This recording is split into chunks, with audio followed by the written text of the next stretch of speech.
ำคลิปคาเฟ่บล็อก EP 1นะคะอย่างที่หลายๆคนที่ติดตามนะคะทราบว่าพัตตี้จะเปิดคาเฟ่นะคะตั้งแต่กลางปีก่อนแล้วเคยแบบว่าไปตั้งอัพใน IG Story หรือว่า Twitter ไปนะคะตอนนี้ก็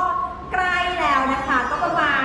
90% แล้วนะคะวันนี้พี่ก็เลยจะมาแชร์เรื่องธุรกิจคาเฟ่ให้ทุกคนฟังค่ะว่าในยุคโควิดแบบนี้นะคะทำไมถึงตัดสินใจเปิดและทำไมถึงกล้าเปิดนะคะเริ่มต้นยังไงเจออุปสรรคอะไรบ้างนะคะมาดูกันค่ะ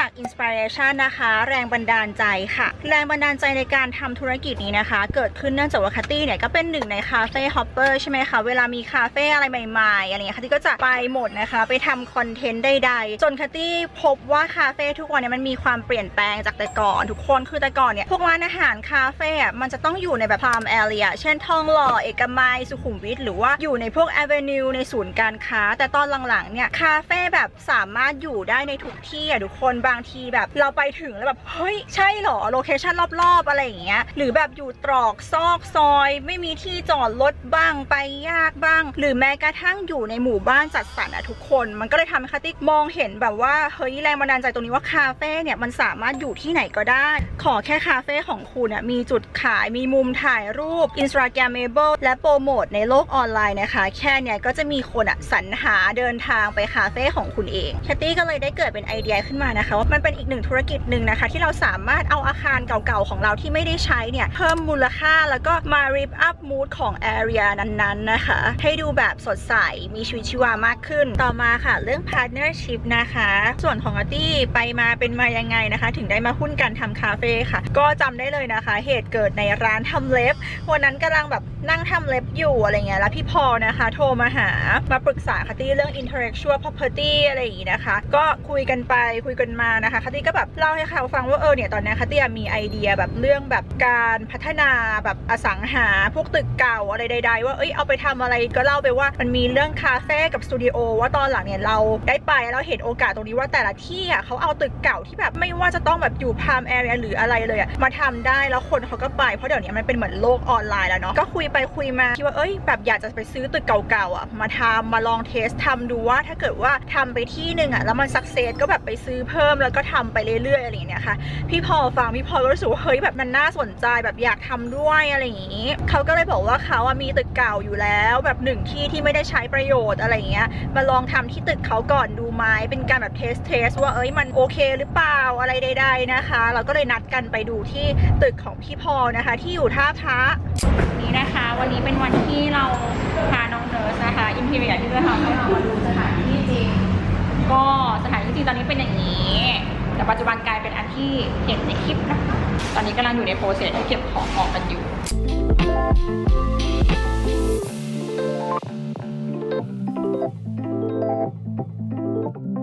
ก็พอเราไปดูนะคะเราก็เห็นว่าเนี่ยก็คือตามรูปที่อินเสิร์ตนะคะมันก็ต้องมีการตกแต่งใหม่ทั้งหมดเยอะอยู่เพื่อแบบเปลี่ยนพวกมูดธีมโทนแบ็คกราวด์ใดๆอะไรอย่างนี้นะคะแต่ด้วยความที่มันเป็นตึกของพี่ชายเราคือบอกก่อนว่าพี่พอเนี่ยคือเพื่อนสนิทพี่ชายของอาร์ตี้มาเป็น20 ปีแล้วเราก็รู้จักกับพี่เขาตั้งแต่เราแบบยังเป็นเด็กๆคือเรามั่นใจในความแบบความเป็นคนดีความ sincerity ของเขาแล้วก็รู้สึกว่าเป็นพี่ที่เรารักถ้าเราจะทำแล้วเราต้องไปลงทุนตกแต่งถ้าในตึกคนอื่นเราไม่มีทางทำแน่นอนทุกคนเพราะว่าลงทุนตกแต่งไปถ้าเกิดธุรกิจมันไม่รอดขึ้นมาแล้วเท่ากับว่าไอ้ที่เราแต่งไปมันสูญเปล่าแต่ว่าอันเนี้ยพอเป็นพี่ที่เรารักเราก็เลยยินดีที่จะทำในตึกเขาถึงแม้ว่าวันหนึ่งเนี่ยคาเฟ่มันไปไม่รอดสตูมันไปไม่รอดคือเราไม่มั่นใจเพราะว่าเราไม่เคยแบบแตะในธุรกิจนี้แล้วหลายๆคนก็บอกว่ารายได้ของธุรกิจคาเฟ่มันไม่ได้เยอะขนาดนั้นเราก็เลยรู้สึกสบายใจที่เราจะไปทำ ตกแต่งใดๆจัดเต็มในตึกของพี่เราซึ่งพี่พอก็มองเห็นว่าด้วยความแฟร์ว่าโอเคตรงนี้ถ้างั้นเนี่ยเขาก็จะไม่คิดเรื่องค่าเช่านะคะจนกว่าที่เราทำไปแล้วเราคืนทุนแล้วเรามั่นใจได้ว่าธุรกิจตรงนี้มัน stable แล้วมันมั่นคงแล้วนะคะแล้วเขาถึงแบบว่าเริ่มมาแบบเก็บค่าเช่านะคะแล้วอนาคตแคตตี้ก็อาจจะเป็นมาทำที่ตึกแคตตี้ต่อเราก็ไม่เก็บค่าเช่าเหมือนกันนะคะพอเราตัดสินใจนะคะว่าโอเคเราจะ invest ตรงนี้เราจะทำกันอะไรนะคะแคตตี้ก็เหมือนเดิมค่ะเป็นคนที่จะโฮในพาร์ทของพวก branding communication ดูเรื่องดีไซน์ให้แบบเป็นเทรนด์เป็นปัจจุบันการโปรโมทการหาลูกค้างานขายใดๆนะคะส่วนทางพี่พอเนี่ยก็จะ handle เหมือนเดิมค่ะเรื่อง operation คุมช่างในการก่อสร้างนะคะการคุมลูกน้องในการรันแต่ละอย่างในแต่ละวันนะคะก็ถือว่าเป็นการแบ่งหน้าที่ที่แบบว่าได้ชัดเจนมากนะคะฉะนั้นเนี่ยเวลาทำไปมันก็จะทำให้แบบกลับมาที่คำถามที่หลายๆคนถามว่าแคตตี้ทำหลายธุรกิจนะคะพี่แคตตี้แบ่งเวลายังไงฉะนั้นเนี่ยถ้าเราแบ่งชัดเจนแล้วว่าเราทำตรงไหนเราก็จะโฟกัสแค่ตรงนั้นของเราให้มันทำได้ดีแล้วเราก็จะรู้ capacity ของเราก่อนที่เราจะไปเริ่มทำธุรกิจอะไรว่าเราสามารถมี capacity ทำตรงนั้นได้ดีพอไหมถ้าเราคิดว่าตัวเราเวลาไม่พอทุกอย่างมันจำกัดเราก็จะไม่ไปหาทำไม่ไปหาเริ่มทำมันเด็ดขาดนี่ค่ะก็เดินทางมาใกล้แล้วนะคะซึ่งจะบอกว่าคาเฟ่เนี่ยสะดวกมากๆทุกคนอยู่ห่างจาก MRT นะคะประมาณแบบ19-15 ก้าวนะคะ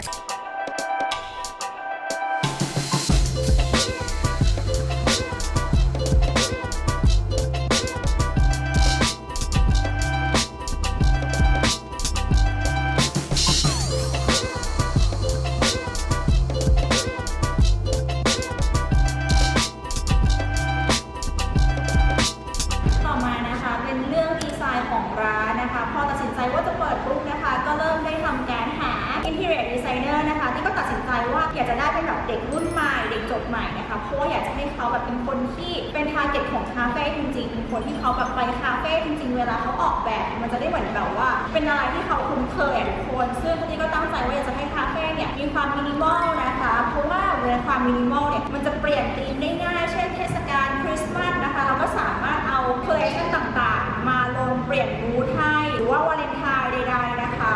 เราก็เลยเริ่มประกาศหาทาง Twitter นะคะก็พอประกาศหาเสร็จนะคะก็มีคนสมัครเข้ามาเยอะมากนะคะไปเจอน้องคนนึงพอร์ตโฟลิโอเขานะคะน้องเนิร์สนะคะซึ่งเขาก็ยังไม่แทบแบบไม่เคยผ่านงานมาเลยแหละที่ผ่านที่แบบว่าทำคาเฟ่มา1ที่อะไรนะคะแต่สิ่งที่เราตัดสินใจเลือกเขาเนี่ยเพราะเราคิดว่าถ้าเรามัวแต่ไปเอาคนที่เขาแบบมีงานมาเยอะแล้วพอร์ตมาเยอะแล้วเด็กรุ่นใหม่เมื่อไหร่เขาจะได้มีพอร์ตถูกไหมคะเขาแค่ยังแบบเรียนจบยังไม่มีจุดให้แสดงผลงานพอเราดูพอร์ตเขาแล้วก็ดูพวกเรซูเม่ต่างๆจบเกียรตินิยมอันดับ1จุฬาเนี่ยแล้วก็เคยไปแลกเปลี่ยนด้าน Interior Design ที่เกาหลีด้วยนะคะฉะนั้นเขาจะมีเทสเกาหลีมาด้วยนะคะด้วยความที่มันไม่ใช่ใครก็ได้เนาะที่จะเรียนได้เกียรตินิยมอันดับ1มันต้องมีความรับผิดชอบมันทำให้เราให้เครดิตเรื่องความรับผิดชอบของเขาพอเรานัดเจอมีการได้พูดคุยสัมภาษณ์การแต่งตัวใดๆของเขาก็ดูรู้ว่าคนนี้มีเทสแบบมินิมอลนะคะแล้วก็พอแลกเปลี่ยนความคิดได้แบบว่าเปิดมูดกันก็เลยรู้ว่าคนนี้เทสตรงกับ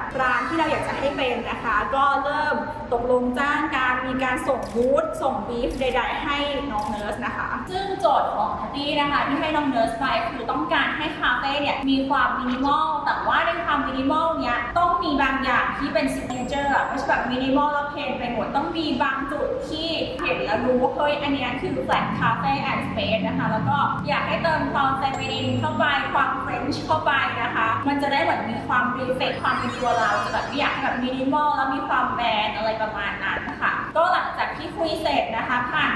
โปรเซสไปน้องเนิร์สก็ส่งแบบแรกมาให้เราก็รู้สึกว่าเฮ้ยประทับใจตั้งแต่ดราฟแรกเลยนะเพราะว่าเขาสามารถตีโจทย์แบบซิกเนเจอร์ของในความมินิมอลขึ้นมาได้ในคือตรงที่เป็นอาร์ชแบบอาร์ชอันเนี้ยอาร์ชตรงเนี้ยที่แบบว่ารู้สึกมันยังไม่มีที่ไหนมีนะคะแล้วก็ความที่ใส่พวกขอบบัวใดๆในดีเทลมันเติมความเฟรนช์ในตรงนั้นแต่เป็นเฟรนช์ที่ยังมินิมอลอยู่ด้วยความที่ใส่พวกดีเทลไม้มันทำให้ร้านดูโคซี่นะคะแล้วก็การเลือกพร็อพเป็นดอกไม้มาแปะตามจุดต่างๆแล้วก็การใช้กรอบรูปที่เป็นสีน้ำเนี่ยตรงเนี้ยก็คือเติมความเฟมินินให้กับความมินิมอลตรงนี้นะคะ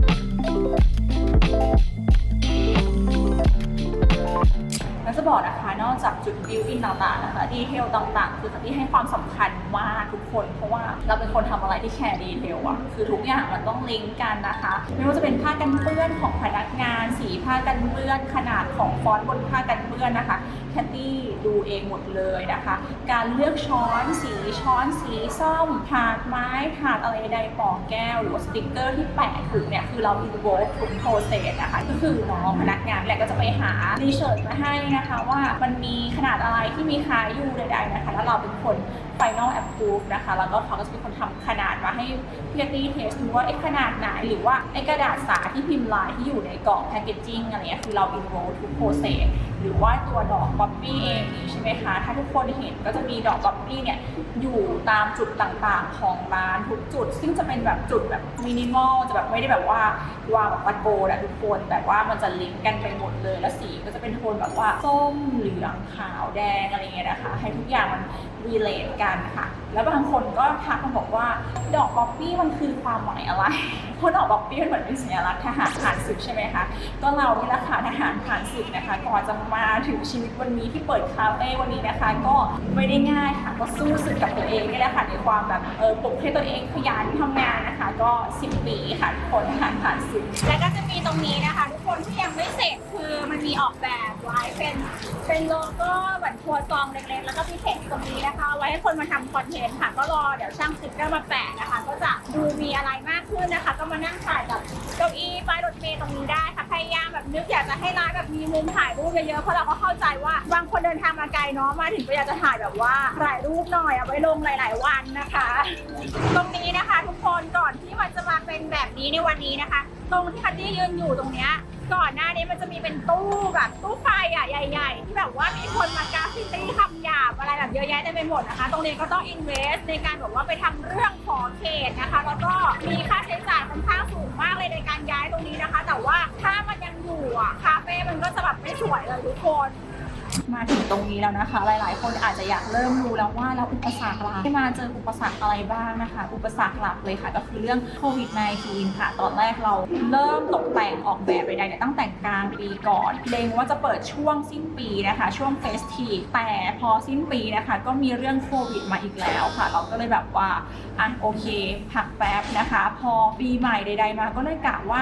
จะเปิดช่วงสงกรานต์มันมีความแบบว่าเฟสทีฟเนาะคนออกไปใช้ชีวิตไปทำคอนเทนต์พอสงกรานต์ก็อย่างที่เห็นนะคะเจอเรื่องโควิดอีกแล้วนะคะก็ล็อกดาวน์กันไปอีกรอบนะคะจนถึงรอบนี้แหละคิดว่าน่าจะได้เปิดจริงๆแล้วแหละเพราะว่าคลายล็อกดาวน์แล้วนะคะตอนนี้ก็จากวันนั้นสู่วันนี้นะคะก็1 ปีแล้วค่ะทุกคนฉะนั้นคำแนะนำของคัตตี้นะคะสำหรับคนที่อยากจะทำธุรกิจอย่างนี้คือคัตตี้คิดว่าเหมาะกับคนที่มีเงินเย็นทุกคนถ้าทุกคนเห็นก็อย่างที่คัตตี้เล่าไปเมื่อกี้นี้เนาะว่าเราเริ่มลงทุนตั้งแต่กลางปีก่อนนะคะจะได้มาเปิดจริงๆก็คือเนี่ยเดือน10 ปีนี้ก็คือ1 ปีกว่าเต็มๆที่เงินลงทุนในการตกแต่งในของเราจมอยู่ถ้าเกิดว่าใครไม่ได้เอาเงินเย็นมาทำเป็นเงินที่แบบว่าเฮ้ยอยากลงทุนแล้วรีบคืนทุนก็จะเกิดปัญหานะคะแล้วไหนจะเป็นเรื่องการจ้างพนักงานอีกพอเราเล็งว่าเฮ้ยเราจะเปิดเราก็ต้องมีการเติมกำลังคนเข้ามาไม่ว่าจะเป็นพนักงานเสิร์ฟหรือว่าคนทำใดๆนะคะพอสุดท้ายไม่ได้เปิดเนี่ยมันก็ไม่ได้ตามแผนนะคะเราก็ต้องสามารถรับผิดชอบตรงนั้นได้นะคะว่าเราจะให้